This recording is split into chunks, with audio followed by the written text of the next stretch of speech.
সবাইকে স্বাগত জানাই সুমন গল্পকথক চ্যানেলের আরও একটি নতুন গল্পের আসরে। আজ আমরা শোনাতে চলেছি রবি ঠাকুরের লেখা ছোট গল্প বোষ্টমী এর তৃতীয় পর্ব। শুরু হচ্ছে আজকের নিবেদন বোষ্টমী। ছেলেটি ছিল বাপের নয়নের মণি।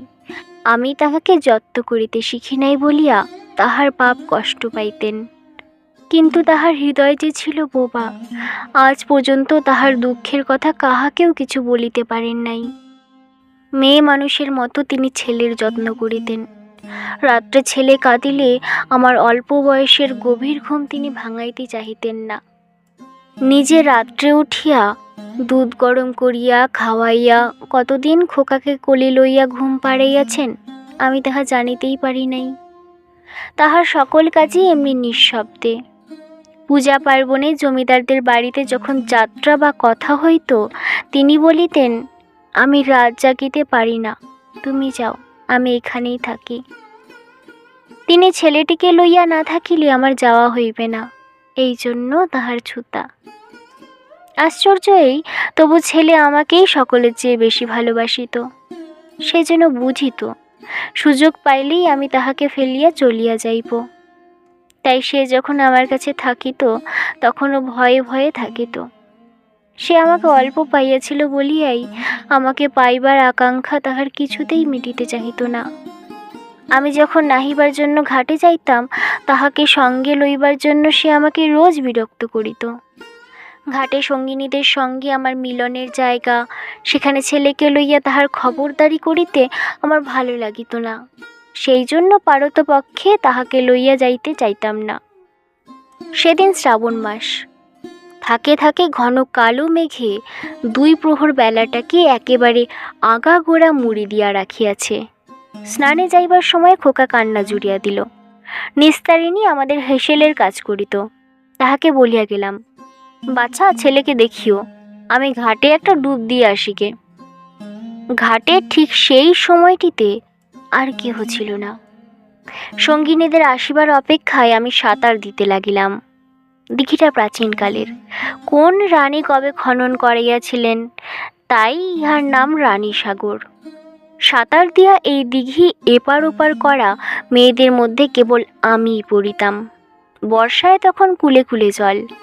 দিঘি যখন প্রায় অর্ধেকটা পার হইয়া গেছি, এমন সময় পিছন হইতে ডাক শুনিতে পাইলাম, মা। ফিরিয়া দেখি খোকা ঘাটের সিঁড়িতে নামিতে নামিতে আমাকে ডাকিতেছে। চিৎকার করিয়া বলিলাম, আর আসিস নে, আমি যাচ্ছি। নিষেধ শুনিয়া হাসিতে হাসিতে সে আরও নামিতে লাগিল। ভয়ে আমার হাত পায়ে যেন খিল ধরিয়া আসিল। পার হইতে আর পারিই না। চোখ বুঝিলাম, পাছে কি দেখিতে হয়। এমন সময় পিছল ঘাটে সেই দিঘির জলে খোকার হাসি চিরদিনের মতো থামিয়া গেল। পার হইয়া আসিয়া সেই মায়ের কোলের কাঙাল ছেলেকে জলের তলা হইতে তুলিয়া কোলে লইলাম, কিন্তু আর সে মা বলিয়া ডাকিল না।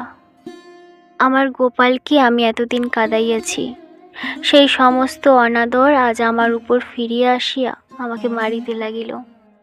বাঁচিয়া থাকিতে তাহাকে বরাবর যে ফেলিয়া চলিয়া গেছি, আজ তাই সে দিনরাত আমার মনকে আঁকড়িয়া ধরিয়া রহিল। আমার স্বামীর বুকে যে কতটা বাজিল সে কেবল তার অন্তর্যামীই জানেন। আমাকে যদি গালি দিতেন তো ভালো হইত, কিন্তু তিনি যে কেবল সহিতেই জানেন, কহিতে জানেন না। এমনি করিয়া আমি যখন একরকম পাগল হইয়া আছি, এমন সময় গুরু ঠাকুর দেশে ফিরিয়া আসিলেন। যখন ছেলে বয়সে আমার স্বামী তাহার সঙ্গে একত্রে খেলাধুলা করিয়াছেন, তখন সে এক ভাব ছিল।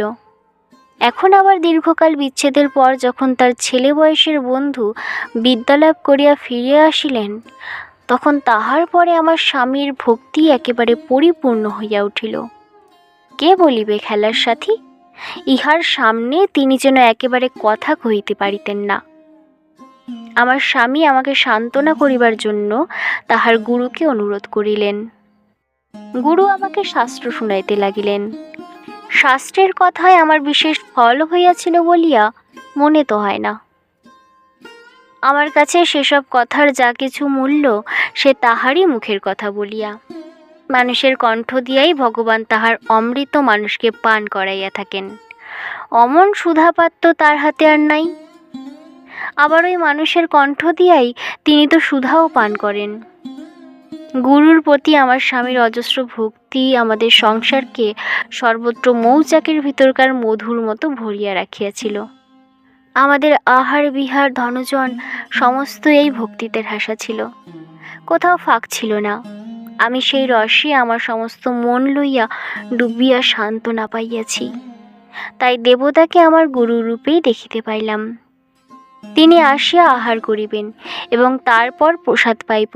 প্রতিদিন সকালে ঘুম হইতে উঠিয়াই এই কথাটি আমার মনে পড়িত, আর সেই আয়োজনে লাগিয়া যাইতাম। তাহার জন্য তরকারি কুটিতাম। আমার আঙুলের মধ্যে আনন্দ ধ্বনি বাজিত। ব্রাহ্মণ নই, তাহাকে নিজের হাতে রাধিয়া খাওয়াইতে পারিতাম না, তাই আমার হৃদয়ের সব ক্ষুধাটা মিটিত না। তিনি যে জ্ঞানের সমুদ্র, সেদিকে তো তার কোনো অভাব নাই। আমি সামান্য রমণী, আমি তাহাকে কেবল একটু খাওয়াইয়া দাওয়াইয়া খুশি করিতে পারি। তাহাতেও এতদিকে এত ফাঁক ছিল। আমার গুরু সেবা দেখিয়া আমার স্বামীর মন খুশি হইতে থাকিত এবং আমার উপরে তাহার ভক্তি আরও বাড়িয়া যাইত।